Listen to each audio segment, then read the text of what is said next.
Oke teman-teman, saya hari ini akan menceritakan kisah bagaimana Yesus disalibkan teman-teman. Lihat saja teman-teman, pasti menarik. Kita mulai ya. Jadi,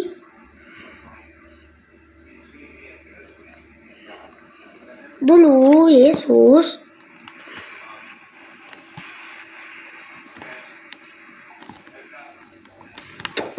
sebentar. Saya nge-lag, nge-pause. Nah, Maria itu adalah ibu Yesus. Nah, si Maria ini didatangi malaikat yang bernama malaikat Gabriel. Nah, malaikat Gabriel ini berkata, Maria, kamu akan mengandung seorang anak dan kamu harus memberi nama anak itu Yesus. Nah, tapi Maria itu tidak percaya karena dia belum menikah. Akhirnya si Maria pun berkata seperti ini.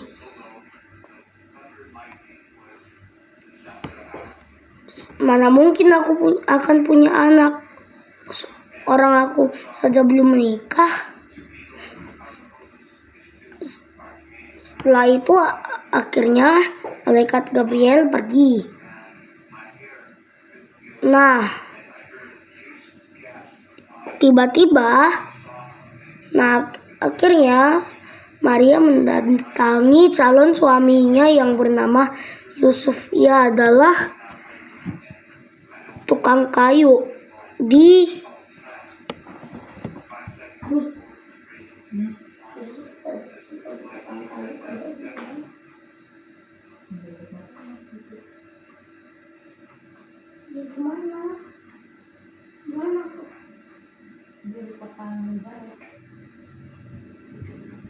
Nah, si Yusuf menjadi tukang kayu di kota Nazaret. Akhirnya malam itu ternyata Maria benar-benar mengandung anak. Nah, akhirnya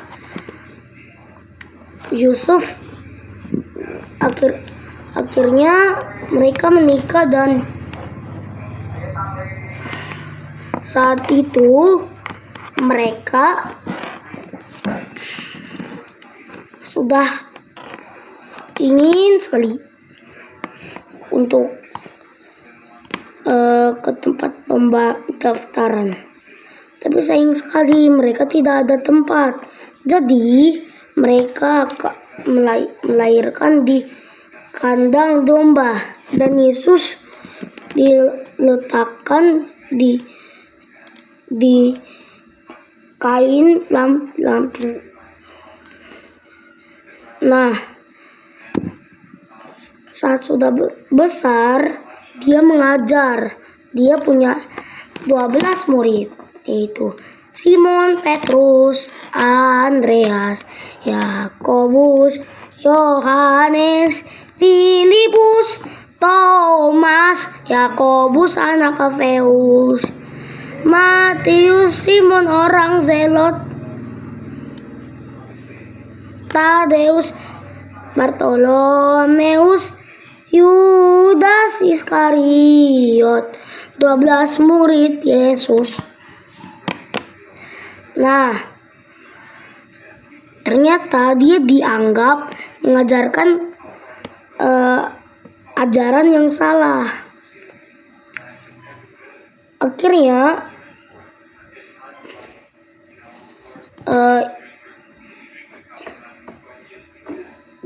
di malam perjamuan Yesus ini membasuh pada kaki murid-muridnya.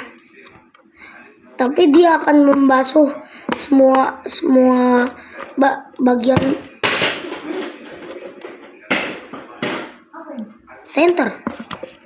membasuh semua bagian murid-muridnya kalau belum mandi.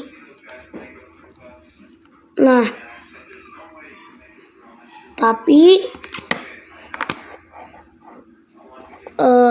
hanya kalau sudah mandi hanya kakinya saja. Nah, akhirnya gara-gara dikira Yesus mengajarkan ajaran yang salah, si Yesus pun akhirnya ditangkap orang-orang, dan Yesus berdoa di taman yang bernama Taman Getsemani. Nah, terus Yesus bilang, "Bapa, kalau bisa selamatkan aku." Tapi bapaknya itu kayak bilang dari atas, dari surga, "Kamu kan katanya mau menebus dosa manusia. Jadi kamu harus disalibkan dulu, baru nanti kamu bangkit dari surga." Nah, akhirnya disitulah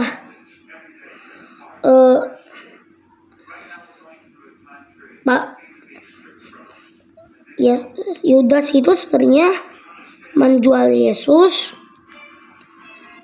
dengan 30 keping perak. Nah, setelah itu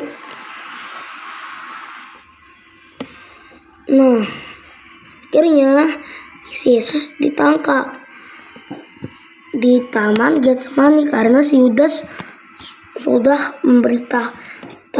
tahunya di mana dia berada, karena dia sudah diberikan 30 keping perak.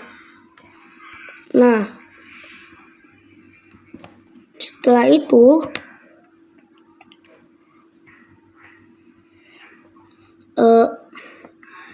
Yesus pun ditangkap. Tapi si Petrus ini menyamar menjadi Yesus supaya dia bisa melindungi si Yesus ini. Nah, tapi dia dicuekin, teman-teman. Akhirnya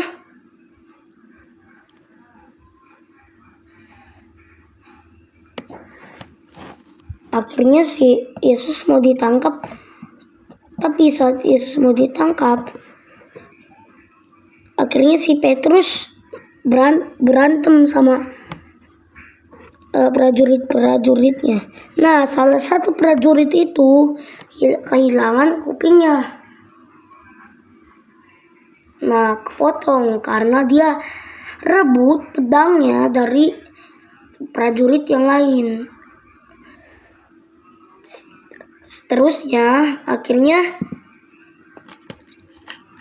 Yesus berkata, "Yudas, letakkanlah pedangmu. Aku akan menyembuhkan orang ini." Diletakkanlah pedang itu, dan Yesus menyembuhkan kuping orang itu. Akhirnya orang itu ingin membatalkan rencananya untuk membawa Yesus, menangkap Yesus, tapi dia masih bengong-bengong aja, teman-teman. Nah, dia ini berpikir, kan aku mau nyalibkan dia, kan aku mau tangkap dia, kok dia malah nyelamatin aku. Akhirnya prajurit itu gak mau. Tapi karena temennya gak kasihan, jadi akhirnya dibawa Yesus itu. Akhirnya Yesus di sana di pagi hari. Akhirnya si Yesus bertemu dengan seorang gubernur yang bernama Pontius Pilatus, kalau tidak salah di Romawi atau Yerusalem. Nah, setelah itu akhirnya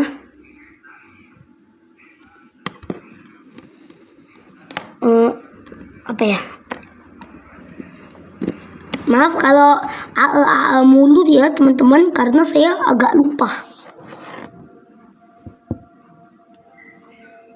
Sampai mana tadi teman-teman? Si Yesus ini ternyata tidak mau memberikan alasan apapun. Ya, apakah dosa atau tidak Nah, juga ada salah satu pembunuh yang bernama Barabas. Nah, lalu si Pontius Pilatus ini bilang,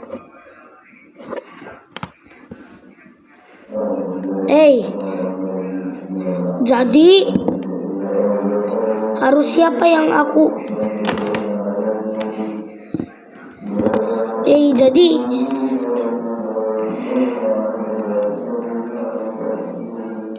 siapa yang harus aku bebaskan? Barabas pembunuh atau Yesus sang Mesias? Nah, tapi orang-orang itu, imam-imam itu berkata seperti ini, dia bukan sang Mesias, tapi dia adalah sang penipu. Akhirnya semuanya ingin Barabas saja yang dibebaskan. Akhirnya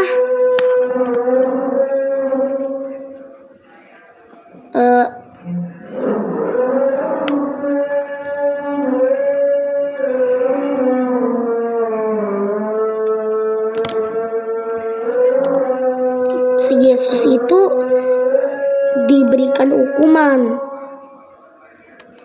Nah, dia itu dicambuk punggungnya sama perutnya, teman-teman. Wah, sungguh sadis ya. Bahkan dia bukan hanya dicambuk pakai rotan, teman-teman, tapi pakai besi, teman-teman, yang sangat tajam. Tubuhnya sudah berdarah-darah. Pontius Pilatus itu akhirnya berkata, tubuh dia sudah seperti ini, apakah kalian masih mau menyalibkannya? Padahal tubuhnya sudah seperti ini. Tapi orang-orang malah lawan, maunya itu dia disalib, teman-teman, ya, dia Yesus. Nah, akhirnya Pontius Pilatus itu kayak ya sudah disalibkan saja gitu, karena kebanyakan orang. Nah, ternyata istrinya Pontius Pilatus itu yang namanya Claudia, orang yang paling kasihan banget sama Yesus. Nah, akhirnya Yesus memanggul salibnya di jalan terus. Lalu tiba-tiba si Yesus jatuh, teman-teman. Nah, akhirnya Yesus bangkit lagi, lalu mengangkat lagi. Tiba-tiba Yesus jatuh lagi. Akhirnya si Yesus dibantu orang yang bernama Simon dari Kirene. Setelah itu Simon dari Kirene karena sudah tidak kuat, walaupun sudah sampai Bukit Golgota, akhirnya si Yesus disalibkan di situ, dia dipaku. Nah, di situ ada dua penjahat di sebelah kanan dan kiri Yesus. Nah, dua-duanya itu penjahat, teman-teman. Nah, salah satu penjahat yang di kiri, dia bilang,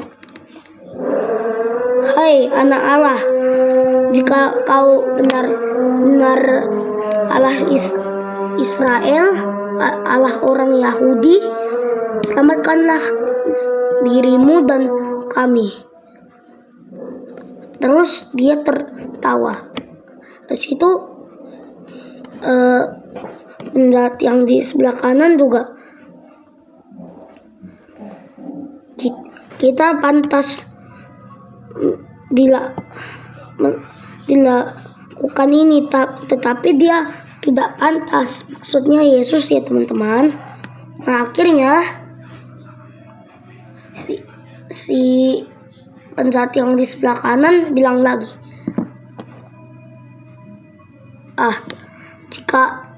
jika ingatlah aku.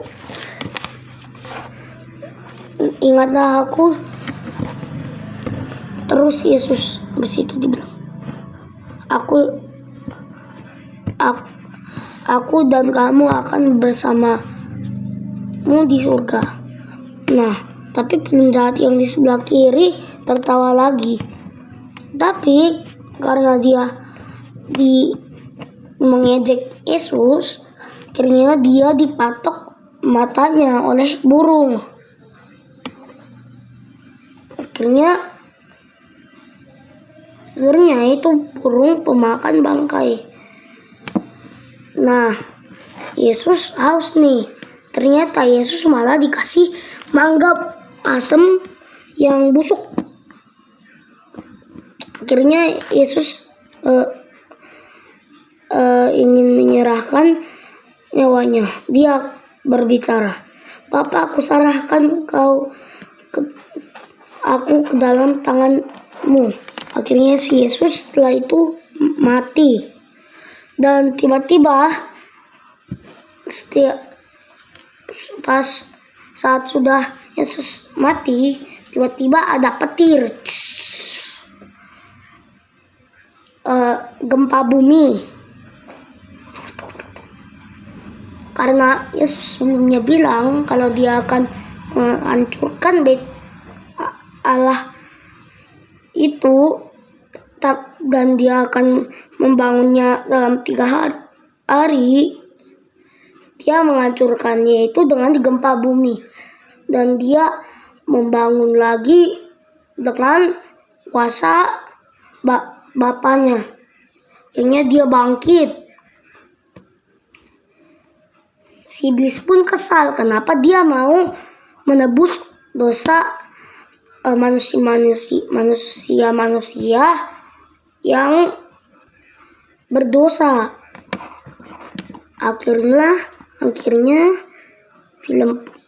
Akhirnya cerita pun selesai. Tadi sebenarnya maut itu gimana ya? Lebih rendah kuasanya daripada kehidupan. Nah, akhirnya itulah tadi cerita bagaimana Yesus disalibkan. Jadi, dah teman-teman.